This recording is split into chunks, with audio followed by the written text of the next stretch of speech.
You don't give a rat's behind about this case. You have taken off 4 different times. I wanted to come in today. The only reason you're here today is because I ordered you here today. Sir. It's a rhetorical question. Today we're inside Judge Fletcher's courtroom, and this case is frustrating from the very beginning. All 3 defendants are facing serious DUI and DWI charges, and their behavior only makes the situation worse. 2 of them failed to appear for their scheduled court dates entirely, treating the process as if it were optional rather than a legal obligation. That kind of decision almost never ends well.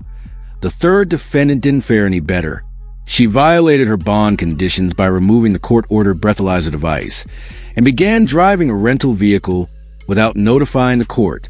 Actions like that signal a complete disregard for court authority and public safety.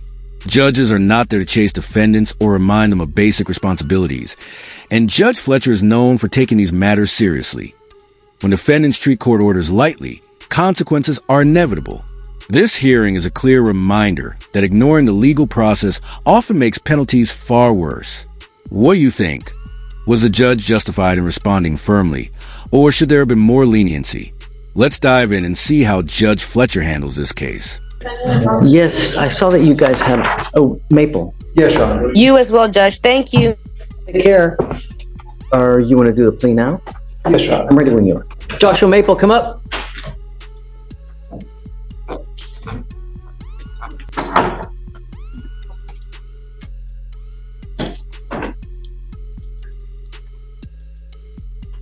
Mr. Maple, you're charged with 2 cases. You're charged with driving while intoxicated. You're also charged with unlawful carrying of a weapon.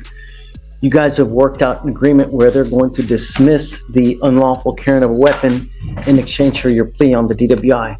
You need to understand that this DWI will go on your record. It's going to be there for the rest of your life. It's even there after you die. It's important because if you ever get pulled over, an officer's going to look at your record. They're going to see a DWI. What do you think they're going to do to you if they smell alcohol or dope? Right. What we're doing today, from now on, you are facing a minimum of 30 days in jail. No more slaps on the wrist. Do you understand? So if I were you, I would never get in a car, even if you've had a sip of alcohol, a toke off a joint, whatever it may be, because you're taking a humongous risk. For $20, you click one button, you can have a car taking you perhaps $30. Anywhere you want to go, it's a geographical oddity why it's always $25 to $30 with Uber. Do you understand? Giving up the right to a trial, right to compel witnesses to on your behalf, confront and cross-examine your accusers. If you're not a citizen, there are possible immigration consequences. You can be deported, excluded from the country, denied naturalization under federal law. You give up the right to appeal. Once you plead guilty, there's no turning back. It's a lifetime decision. Is this what you want to do? Yes or no? Yes, sir. How do you plead to the offense of driving while intoxicated? Guilty or not guilty? Yes, sir. I will find you guilty, sentence you to the 3 days in jail, give you credit for the 1. There is a surcharge that you will be required to pay for this case. I want to put on some testimony concerning the surcharge. Okay. Mr. Maple, where are you currently employed? With my uncle. With him. What do you do? Look at houses, remodel them, and fix up houses. How much do you generally make a month? 1,500. Okay. Yeah, but I take it you have to pay for somewhere to live, correct? Yeah. You have to pay for a vehicle, insurance, cell phone, food. Yes. When your monthly bills and expenses are paid, does it pretty much equal what you make, the $1,500 you make each month? You speak up. Yes. And would you be unable to pay a $3,000 surcharge based on your financial situation? No. Pass witness. Why on earth would we bend over backwards to help you when you don't give a rat's behind about this case? You have taken off 4 different times. You have failed to appear in this court for court settings. Why on earth have you taken off 4 times? What? I was working on my own. So you just don't care about us and No, work is more important than court, huh? Actions speak louder than words, Mr. Maple, but you have taken off 4 different times. You are lucky that you are not in jail right now as it is. So why on earth would we help you when you don't even want to help yourself? Why? Just trying to better myself. I should have listened to my gut and come here. How much do you really make a month, Mr. Maple? 1,500 a month. Who do you live with? My dad. Who are you here with now? Just the lawyer. I don't know. You know, it's Young kid, nope. Not a troublemaker, just. here's my problem, Mr. Maple.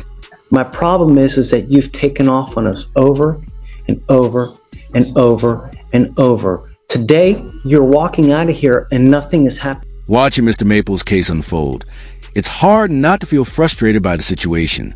He's facing both a DUI and a DWI, and many people don't realize how serious that combination is. A DWI, in particular, stays on a person's record permanently. There's no avoiding it, and the long-term consequences can follow someone for life. Judge Fleer wasted no time addressing the seriousness of the situation, clearly explaining that Mr. Maple is facing a mandatory minimum of 30 days in jail. It's evident the judge is no longer interested in giving repeated chances or leniency. Instead, the focus here seems to be accountability and preventing this defendant from making choices that could permanently derail his future. What really stands out, though, is when Mr. Maple asked the court to reduce some of his fees. After multiple failures to appear and repeatedly avoiding responsibility, that request doesn't sit well. When someone hasn't shown consistency or commitment to following court orders, it's difficult for the court to trust that real change is coming. Judge Fleer appears to recognize this and responds firmly, making it clear that accountability comes before accommodations. This approach may seem tough, but in cases like this, it might be exactly what's needed to get through to someone before the consequences become even more severe. My experience is that when we are too easy on people, they don't get the message and they act like a bonehead out there in the free world, and then they end up either picking up a new DWI or doing something else that's even worse. How do I know that you've learned anything about this? Because like I said, with how bad you've acted with us over the course of the last 7 months, you're skating out of here with a proverbial slap on the wrist. How do I know that you have learned anything, Mr. Maple? Because I got my baby brother looking over me, and I gotta do better. Here's what we're gonna do. I will take off the $3,000 surcharge, but you will be required to pay the court costs in this case, for which are around $500. And I'm gonna tell you now, if you don't pay it, every $100 you owe, you will sit in jail for 1 day. So you'll be required to pay for something. And if you don't pay it, your butt will sit in jail for almost a week. Do you understand? Yes, sir. And I'm going to tell you now, the next time you come back, if you come back with the DWI, it's around $6,000 in surcharges, not to mention court costs. So you can look forward to around $7,000 in fines and fees. If you want to drink, if you want to get loaded, if you want to smoke, find another way. Do you understand? Because if you come back, it will be HE double hockey sticks to pay. Do you understand? Yes, sir. I'm suspending your license for 180 days. You are not allowed to drive at all. If you drive, that in and of itself is a Class B misdemeanor, just like a DWI, a driving on a suspended license case. Heed this warning. There won't be another one. Do you understand? All right? Your Honor, any previous suspension from this incident, would it run concurrent? Really? Really? No. No. There has to be some kind of consequence, man. Really? Taking off 4 times? I'm taking off 3,000 now, and he wants me to... I love you. Go.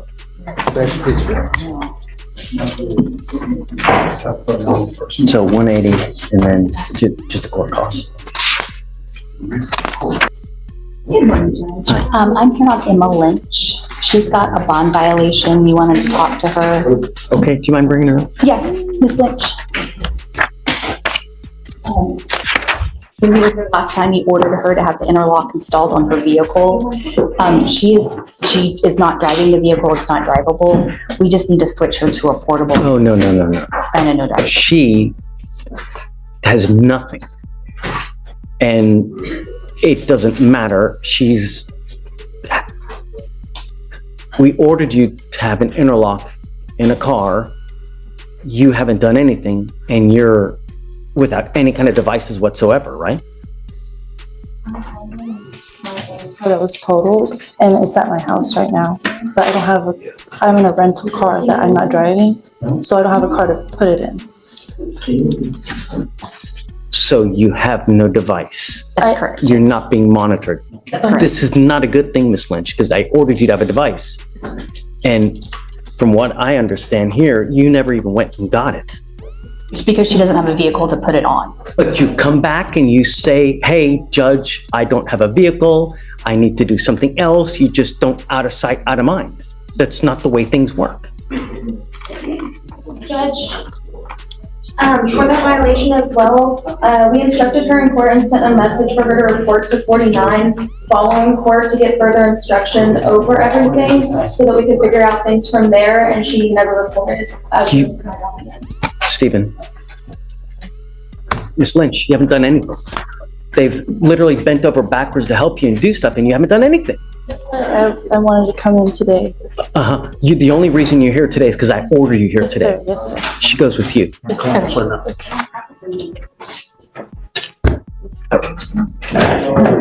Emailed, texted, call, nothing. You know? I understand. Would you consider setting her a new bond or do you? Of course. 5,001. And then, if she's unable to, then what's today, Friday, Monday, then we can talk. Okay? That makes sense. Yes, ma'am. She was legally required to install an ignition interlock device on her vehicle, and it's clear she didn't take that requirement seriously at all. Instead of complying with the order, she tried to explain it away by saying she didn't have a car, while still continuing to drive without the device. That kind of explanation doesn't hold up in court, especially when the condition applies to any vehicle she operates. What really stood out was her claim that the device was at home, as if it were some minor household item she simply forgot about. Judge Fleer immediately recognized that something wasn't adding up. It became clear she hadn't made any genuine effort to install the interlock in the first place. The judge addressed it quickly and directly, making it obvious that excuses weren't going to work here. Ignoring a court-ordered interlock is a serious violation and can easily result in jail time. Courts issue these conditions to protect public safety, not as optional guidelines. Trying to mislead the judge only made her situation worse and gave the impression that she believed she could talk her way out of accountability. What do you think so far? Was this a simple case of poor judgment, or does it show a deeper disregard for court orders? Let me know your thoughts as we continue watching how this plays out. Corey. Judge. Hey, good morning. Mr. Adams, Derek Adams. Okay. It's a really old case. yes, I've told him it's time to put this baby to bed. yes. Is there an offer in this case? No, How come after 1,258 days there is no offer? I'm hoping we can get a gun safety class and dismiss. It appears that was Come on, probably, Mr. Adams. the delay is probably due to the missing dash cam that's still outstanding that we do not have. I don't care. Yes, Judge. Get on it now. Yes, Judge. Well, Why on earth would we allow you to do this class where you get to dismiss this case when it's 1,258 days and you've repeatedly taken off? It's a rhetorical question. You don't have to answer it. But I'm telling you now, I'm giving you 2 weeks to decide what to do with this case.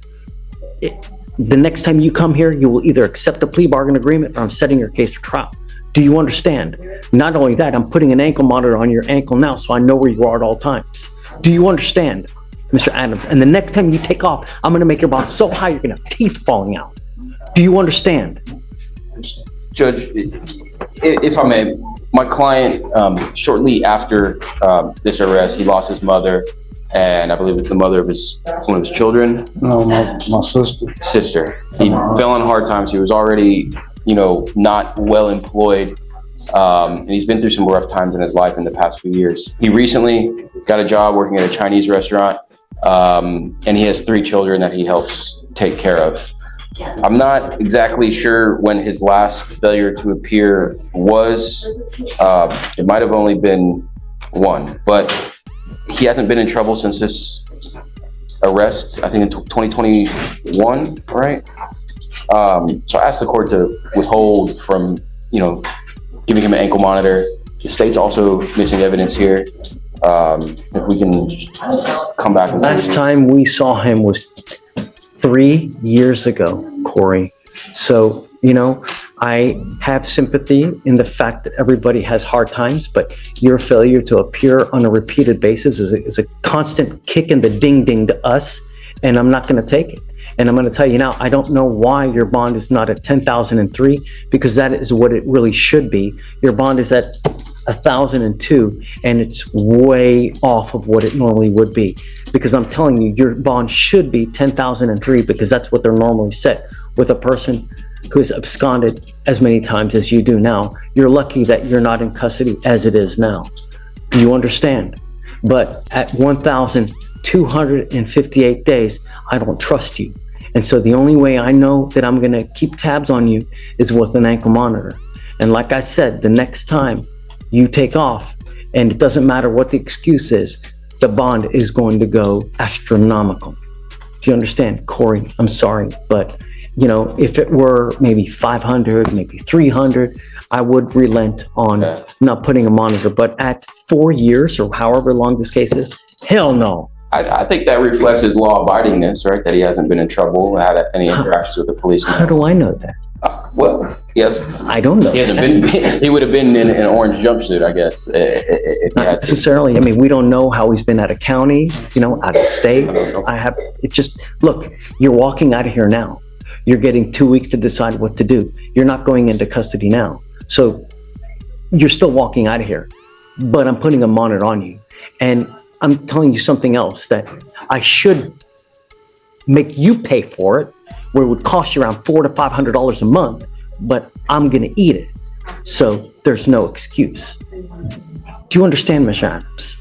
But you got to understand that in court, we hold people accountable.